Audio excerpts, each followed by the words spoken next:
Good morning, I love you. Bindeshwari classes में आप सभी लोगों का स्वागत है।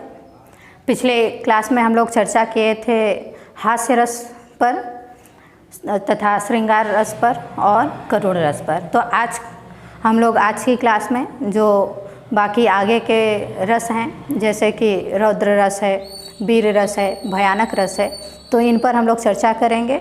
तो आइए शुरुआत करते हैं हम लोग वीर रस से कि वीर रस किसे कहते हैं, इसकी परिभाषा क्या है तथा इसका उदाहरण क्या है। उदाहरण के माध्यम से हम लोग वीर रस को समझने की कोशिश करते हैं। तो वीर रस की परिभाषा है कि जब युद्ध या किसी कठिन कार्य को करने के लिए हृदय में जो उत्साह भाव जागृत होता है, यही उत्साह भाव विभाव, अनुभव और संचारी भाव से संयोग करके वीर रस को प्राप्त होता है। यह तो हो गई वीर रस की परिभाषा। अब यह जो वीर रस है, इसमें कौन सा विभाव होता है, कौन सा अनुभव होता है तथा कौन संचारी भाव होते हैं, यानी कि इसके कौन कौन से तत्व होते हैं। अब हम लोग इसके तत्वों पर चर्चा करेंगे। तो आइए इसके तत्वों पर चर्चा करते हैं कि किन किन उपकरणों की मदद से यह वीर रस परिपूर्ण होता है। वीर रस के कौन कौन से उपकरण हैं, कौन कौन से तत्व हैं। तो सबसे पहले अस्थाई भाव। तो वीर रस का अस्थाई भाव उत्साह होता है। अब बात आती है आलंबन विभाव के।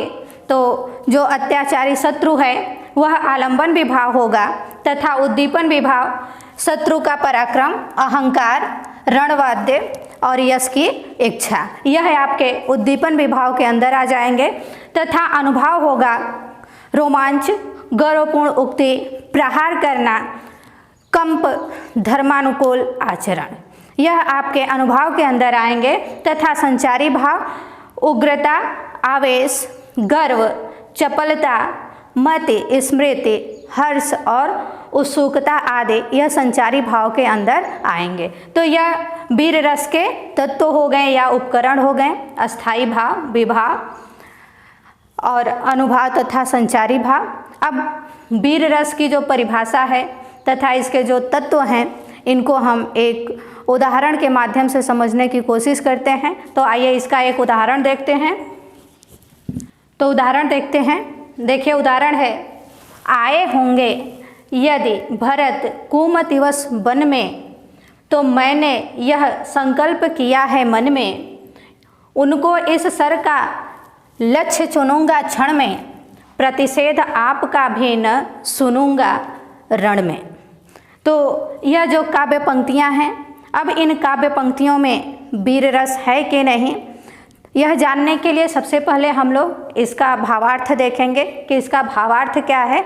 तो भावार्थ देखने से पहले मैं इसके प्रसंग को बता देती हूँ कि यह उस समय का वर्णन है जब श्री राम, लक्ष्मण और सीता जी वन गमन किए हैं और वन में रहते हुए जब उनसे मिलने के लिए भरत जी जाते हैं और लक्ष्मण जब भरत के आगमन का समाचार सुनते हैं कि भरत वन में आए हुए हैं, तो वह श्री राम जी से कहते हैं कि यदि आए होंगे भरत कुमतिवश वन में।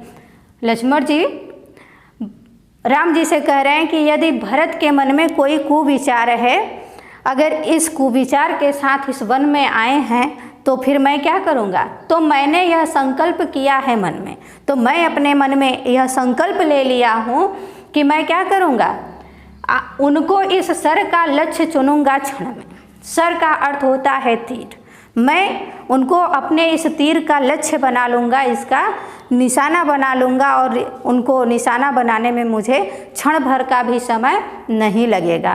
प्रतिषेध आपका भी न सुनूंगा रण में। और आगे वह राम जी से कहते हैं कि अगर आप मुझे रोकेंगे, प्रतिषेध मतलब रोकना, बाधा डालना, अगर आप मुझे रोकेंगे तो भी मैं क्या करूँगा, रण में, युद्ध में आपकी एक भी नहीं सुनूंगा। तो यह तो हो गया इसका भावार्थ। अब भावार्थ में आप देख रहे हैं कि जो यह उत्साह नामक भाव है, यह किसके मन में उत्पन्न हो रहा है, किसके कारण हो रहा है। तो आइए अब हम लोग इसका स्पष्टीकरण कर लेते हैं कि इसमें क्या जो वीर रस के सभी तत्व होते हैं, सभी अवयव होते हैं, वह हैं कि नहीं। तो आप देख रहे हैं कि जब लक्ष्मण जी भरत के आगमन का समाचार सुनते हैं तो उनके मन में उत्साह भाव उत्पन्न हो रहा है, तो इसका अस्थाई भाव हो जाएगा उत्साह। यह तो हो गया इसका अस्थाई भाव। अब बात आती है आलंबन और उद्दीपन की। तो आपको पता है कि जो आलंबन विभाव है वह दो पक्षों में विभक्त होता है, एक आश्रय और दूसरा विषय। तो आश्रय जिसके मन में भाव उत्पन्न हो और विषय जिसके कारण हो, तो यहाँ पर आश्रय कौन होंगे? तो आश्रय इसमें होंगे लक्ष्मण। लक्ष्मण के मन में यह भाव उत्पन्न हो रहा है, तो जो आश्रय आलंबन है वह लक्ष्मण होंगे। और किसके कारण हो रहा है? तो भरत के कारण हो रहा है, इसलिए भरत क्या हो जाएंगे? भरत विषय आश्रय हो जाएंगे। तो आश्रय आलंबन लक्ष्मण हो गए और विषय आलंबन भरत हो गए। लक्ष्मण के मन में यह भाव उत्पन्न हो रहा है और भरत के कारण हो रहा है। अब बात आती है उद्दीपन विभाव की कि उद्दीपन क्या होगा? उद्दीपन होगा उनके, यानी कि भरत का वन में आगमन का समाचार, यह उद्दीपन विभाव होगा। और अनुभाव क्या होगा? तो अनुभाव हो जाएगा लक्ष्मण के वचन। लक्ष्मण जो बातें कह रहे हैं वह अनुभाव होगा। तथा संचारी भाव क्या क्या हो? तो संचारी भाव में आपका हो जाएगा उत्सुकता, क्योंकि लक्ष्मण के मन में ऐसे भाव हो रहे हैं, उत्सुकता हो जाएगा, उग्रता हो जाएगा। तो यहाँ पर इस पंक्ति में जो अस्थाई भाव है वह उत्साह है।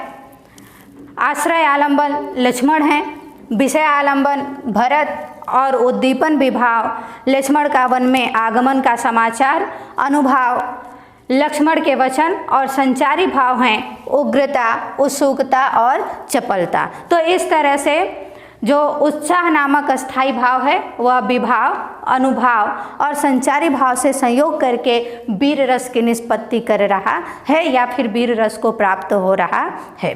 यानी कि यह जो पंक्तियां हैं, इन पंक्तियों में वीर रस है।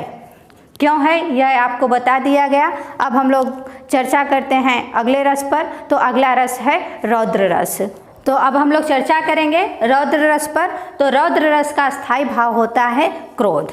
अब रौद्र रस की परिभाषा क्या है? तो इसकी परिभाषा हम लोग देख लेते हैं। तो रौद्र रस की परिभाषा हम लोग देखते हैं। तो परिभाषा है कि जहाँ पर विपक्ष द्वारा किए गए अपमान या फिर अपने गुरुजनों की निंदा से क्रोध नामक जो भाव है वह उत्पन्न होता है, और यही क्रोध भाव जब विभाव, अनुभाव और संचारी भाव से संयोग करता है तो वह रौद्र रस को प्राप्त होता है। ठीक है, तो यह तो हो गई रौद्र रस की परिभाषा। अब हम लोग चर्चा करेंगे रौद्र रस के जो उपकरण हैं या जो तत्व हैं उस पर हम लोग चर्चा करते हैं। तो उपकरण में सबसे पहला जो तत्व होगा वह होगा अस्थाई भाव। तो रौद्र रस का अस्थाई भाव क्रोध होता है। अब इसके बाद बात आती है आलंबन विभाव के और उद्दीपन विभाव के। तो हम लोग सबसे पहले आलंबन विभाव को देखते हैं कि इस रौद्र रस में आलंबन विभाव क्या होगा। तो आलंबन विभाव हो जाएगा विपक्षी या फिर वह व्यक्ति जो कि अनुचित बात कह रहा है, यह आलंबन विभाव हो जाएगा। उद्दीपन विभाव क्या होगा?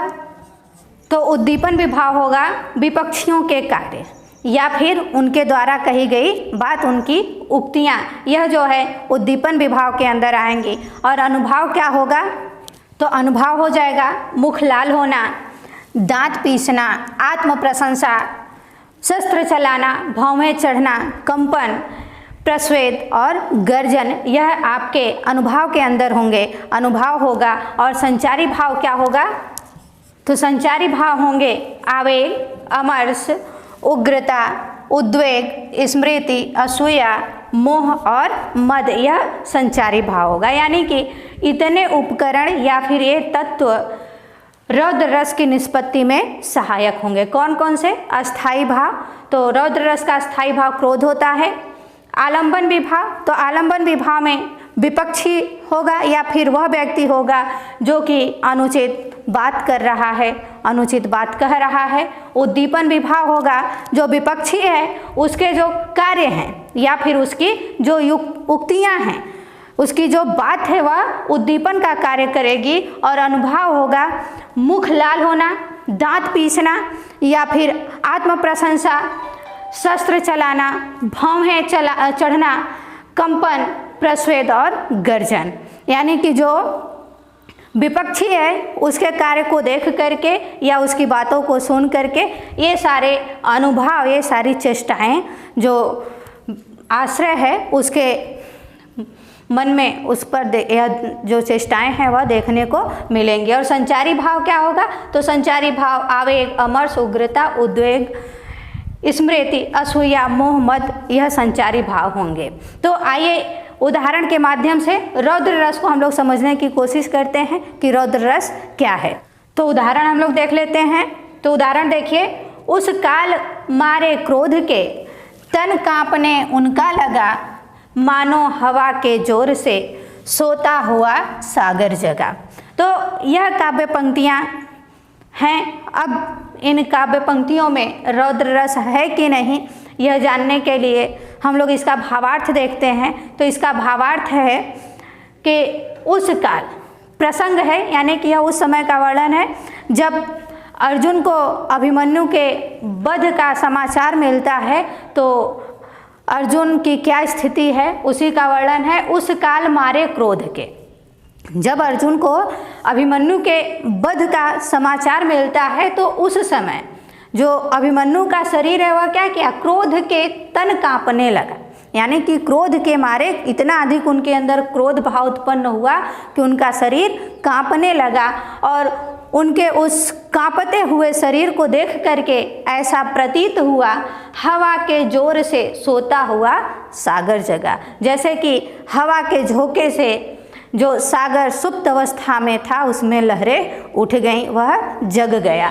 तो अब हम लोग देखते हैं कि इसमें इसका स्थायी भाव क्या है, अनुभाव क्या है, आलंबन विभाव और उद्दीपन विभाव देखते हैं। तो सबसे पहले हम लोग इसका स्थायी भाव, तो रौद्र रस का स्थायी भाव क्रोध होता है।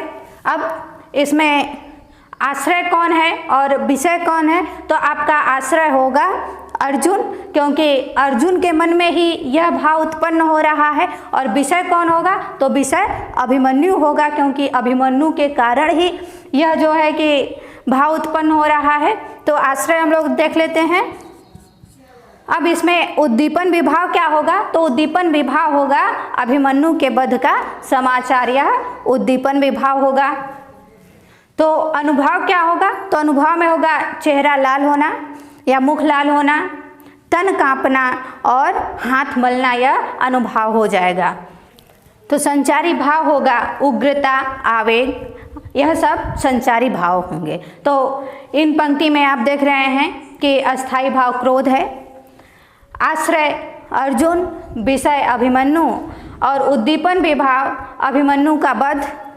और अनुभाव में है कि जब अभिमन्यु के वध को अर्जुन सुनते हैं तो उनका मुख है वह क्रोध के मारे लाल हो गया है, वह हाथ मलने लगे हैं और उनका शरीर कांपने लगा है, तथा संचारी भाव उग्रता है, आवेग है। तो इस तरह से यह जो क्रोध नामक स्थायी भाव है वह विभाव, अनुभाव और संचारी भाव से संयोग करके रौद्र रस को प्राप्त हो रहा है, रौद्र रस की निष्पत्ति कर रहा है। तो अब हम लोग अगले रस पर चर्चा करते हैं। तो अगला रस है भयानक रस, और भयानक रस का अस्थाई भाव होता है भय। तो भयानक रस किसे कहते हैं, इसकी परिभाषा हम लोग देख लेते हैं। तो परिभाषा हम लोग देख लेते हैं भयानक रस की।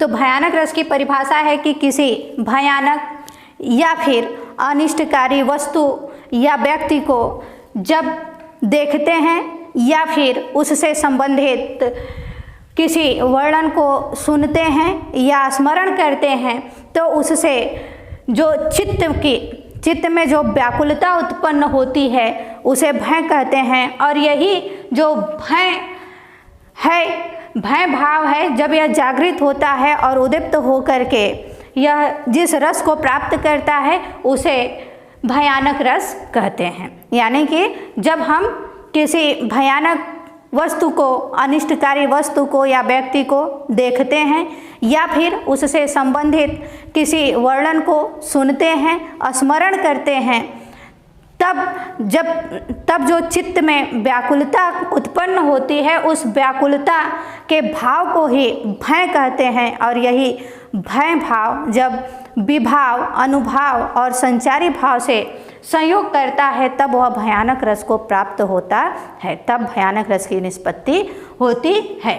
अब भयानक रस को उत्पन्न होने में कौन कौन से तत्व सहायक हैं, उन तत्वों पर हम लोग चर्चा कर लेते हैं। तो वह तत्व हैं, अस्थाई भाव होगा है। अब आलंबन विभाव, तो आलंबन विभाव में हो जाएगा आपका वह बाघ हो सकता है, चोर हो सकता है, या फिर सर्प, या फिर एकांत शून्य जगह हो, या फिर कोई भयंकर बहुत ही भयानक वस्तु हो जिसको देखने पर यह भय नामक जो अस्थाई भाव है, भय भाव है, वह उत्पन्न हो सकता है। तो यह आपका आलंबन विभाव होगा। और उद्दीपन विभाव क्या होगा? तो आपका उद्दीपन विभाव हो जाएगा भयानक वस्तु का स्वर या फिर भयंकर आवाज़, स्वर आदि से जो डरावनापन है, जो डर का माहौल है, या फिर भयंकर चेष्टाएं, यह आपका उद्दीपन विभाव होगा। और अनुभाव क्या होगा?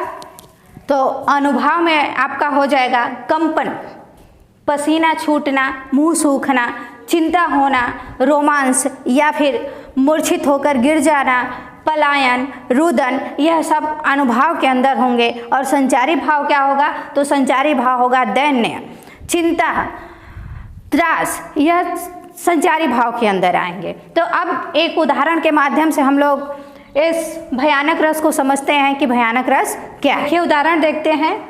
एक ओर अजगरहि लखी, एक ओर मृगराय, बिकल बटोही बीच ही, पर्यो मूर्छा खाए। अब इन काव्य पंक्तियों में क्या भयानक रस है कि नहीं है, यह देखने के लिए सबसे पहले हम लोग इसका भावार्थ देखते हैं। तो इसका भावार्थ है कि एक ओर अजगरहि लखी, अजगरहि मतलब अजगर, लखी मतलब देखकर, एक ओर अजगर देखकर, एक ओर मृगराय, मृग का अर्थ होता है सिंह, और दूसरी तरफ सिंह को देखकर, बिकल बटोही बीच में, बटोही का अर्थ होता है यात्री, और बिकल का मतलब है व्याकुल। जो यात्री है वह क्या क्या व्याकुल होकर के बीच में ही, पर्यो मूर्छा खाए, वह मूर्छित होकर के गिर पड़ा। किनके किनके बीच में?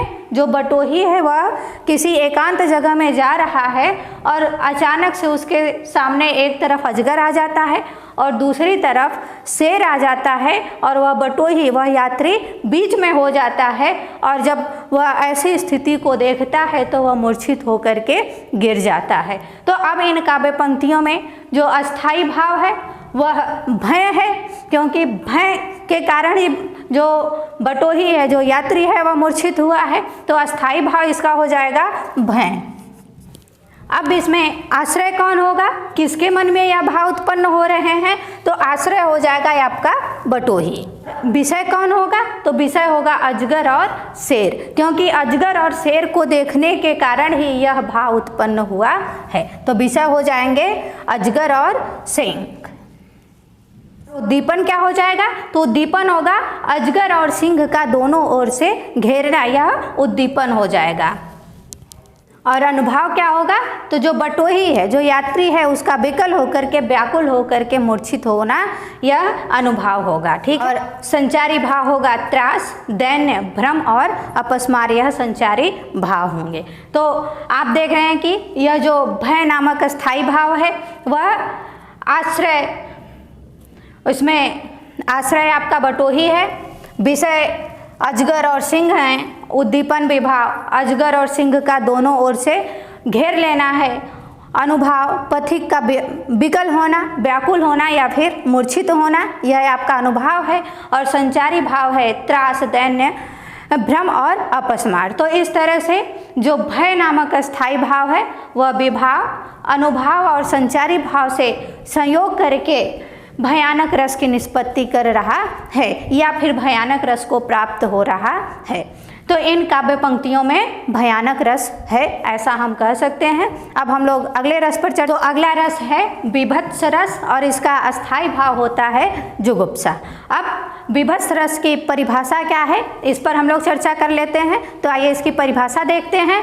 परिभाषा हम लोग बीभत्स रस की देख लेते हैं। तो बीभत्स रस की परिभाषा है कि जब कोई घृणित वस्तु या फिर उसके संबंध में, जब हम कोई घृणित वस्तु को देखते हैं या उसके संबंध में सुनते हैं, तो उसके सुनने से या उसको देखने से जो घृणा या ग्लानि उत्पन्न होती है, वही घृणा या ग्लानि ही बीभत्स रस की पुष्टि करती है। यानी कि यह कहा जा सकता है कि अगर बीभत्स रस की उत्पत्ति होनी है तो घृणा या ग्लानि का होना आवश्यक है। बिना घृणा या ग्लानि के बीभत्स रस की उत्पत्ति नहीं होगी। तो बीभत्स रस की उत्पत्ति में कौन कौन से तत्व सहायक हैं, कौन कौन से उपकरण हैं, उन तत्वों पर, उन उपकरणों पर हम लोग चर्चा कर लेते हैं। तो सबसे पहला जो उपकरण है वह है अस्थाई भाव। तो बीभत्स रस का अस्थाई भाव आप जानते हैं कि जुगुप्सा होता है। इसका आलंबन विभाव होगा दुर्गंधमय मांस, रक्त या फिर हड्डी। यानी कि ऐसी वस्तु, ऐसा वातावरण जिसको देख करके मन में घृणा हो या जिसको सुन करके मन में घृणा या ग्लानि हो, तो यह आपका आलंबन विभाव हो गया। आलंबन विभाव में आपका हो गया कि दुर्गंध युक्त मांस हो सकता है, रक्त हो सकता है या फिर हड्डी हो सकती है। ठीक है, तो अब आगे हम लोग उद्दीपन विभाव पर चर्चा करते हैं। तो इसका उद्दीपन विभाव होगा, तो उद्दीपन विभाव के अंदर आ जाएंगे कि जो रक्त है या मांस है वह सड़ने लगे, उसमें कीड़े पड़ जाएं, उससे दुर्गंध आने लगे, तथा जो पशु हैं उन्हें नोचना खसोटना शुरू कर दें, तो यह सब उद्दीपन विभाव के अंदर आएंगे। अब इसमें अनुभाव क्या होगा, तो अनुभाव हो जाएगा कि नाक सिकोड़ना, थूकना, मुंह बनाना, आंखें मीचना, घृणा करना, यह आपके अनुभाव के अंदर आएंगे। अब संचारी भाव क्या होंगे, तो संचारी भाव होगा ग्लानि, आवेग, शंका, मोह, व्याधि, चिंता, जड़ता, यह सभी संचारी भाव के अंदर आएंगे। अब इसका एक उदाहरण देखते हैं और उसके माध्यम से हम लोग समझते हैं कि यह बीभत्स रस क्या है। तो उदाहरण देखते हैं। सिर पर बैठो काक, आंखें दो खात निकारत, खींचत जीभ ही स्यार, अति ही आनंद उर धारत, गिद्ध जांघ कह खोदी खोदी के मांस उचारत, स्वान अंगुरी काटी काटी के खान विचारत, बहु चिल्ह नो चिले जात तुच मोद मढ़्यो सबको हियो, जनु ब्रह्मा भोज जिजमान को आज भिखारिन कहु दियो। तो यह जो काव्य पंक्तियां हैं, इसमें एक शमशान का दृश्य है, शमशान के दृश्य का चित्रण किया गया है और उस समय का चित्रण है जब राजा हरिश्चंद्र चांडाल रूप में उस शमशान घाट पर सेवारत हैं। तो आइए पहले हम लोग इस काव्य पंक्ति का भावार्थ देख लेते हैं। तो देखिए, सिर पर काक बैठो, कोई लाश है, कोई चिता लगी हुई है, उस लाश है इधर उधर बिखरी हुई है क्योंकि शमशान का दृश्य है। तो उस लाश के सिर पर काक बैठो, काक मतलब कौवा, कौवा बैठा है और क्या कर रहा है, आंखें दो खात निकारत, वह दोनों आंखें निकाल करके खा रहा है। खींचत जीभ ही स्यार, अति ही आनंद उर धारत, और दूसरी तरफ जो स्यार है, यानी कि स्यार का अर्थ है सियार, वह क्या कर रहा है, खींचत जीभ ही, वह जीभ को खींच रहा है, अति ही आनंद उर धारत। और जब वह जीभ को खींच रहा है तो वह अपने उर में, उर का अर्थ होता है हृदय, अपने हृदय में बहुत ही अत्यधिक आनंद को धारण कर रहा है, वह बहुत ही आनंदित हो रहा है। गिद्ध जांघ कह खोदी खोदी के मांस उचारत, और गिद्ध क्या कर रहा है, वह जांघ से मांस को खोद खोद करके उचार रहा है, निकाल रहा है। स्वान अंगुरिन काटी काटी के खान विचार, और दूसरी तरफ स्वान, स्वान का अर्थ होता है कुत्ता, कुत्ते क्या कर रहे हैं, अंगुरी को काट काट करके खा रहे हैं, विचार कर रहे हैं। बहु चिल्ह नो चिले जात तुच मोद मढ़ियो सबको हियो, और बहुत से चिल्ह हैं, गिद्ध हैं, वह क्या कर रहे हैं, उससे मांस को नोच नोच करके इधर उधर भाग रहे हैं। जनु ब्रह्मा भोज जिजमान को आज भिखारिन को दियो। और ऐसे दृश्य को देख करके ऐसा प्रतीत हो रहा है, ऐसा लग रहा है जैसे कि ब्रह्मा रूपी कोई यजमान आज किसी भिखारिन को भोज दिया हुआ है। तो अब यहाँ पर यह शमशान का दृश्य है, तो इसमें जो अस्थाई भाव है वह जुगुप्सा है, घृणा है। अब यह जुगुप्सा जो अस्थाई भाव है वह किसके मन में उत्पन्न हो रहा है, क्यों उत्पन्न हो रहा है, इसका उद्दीपन क्या है, अनुभाव क्या है और संचारी भाव क्या है, तो हम लोग एक एक पर चर्चा कर लेते हैं। तो सबसे पहले इसका जो अस्थाई भाव है, तो अस्थाई भाव क्या है, जुगुप्सा है। तो अस्थाई भाव हो गया जुगुप्सा। आश्रय यानी कि यह भाव किसके अंदर जागृत हो रहा है, तो यह भाव राजा हरिश्चंद्र के मन में जागृत हो रहा है। और किसके कारण हो रहा है, तो वहाँ पर जो सब छत बिछत हैं, जो उनकी हड्डियाँ हैं, जो त्वचा है, यह सब जो दृश्य है वह जो है कि देख करके यह भाव उत्पन्न हो रहा है। अब इसका उद्दीपन विभाव क्या होगा, उद्दीपन विभाव हो जाएगा कि जो कौवे हैं वह आँख निकाल करके खा रहे हैं, तो कौवों का आँख निकालना। उसके बाद जो सियार है वह जीभ को खींच रहा है, तो सियार के द्वारा जीभ को खींचना।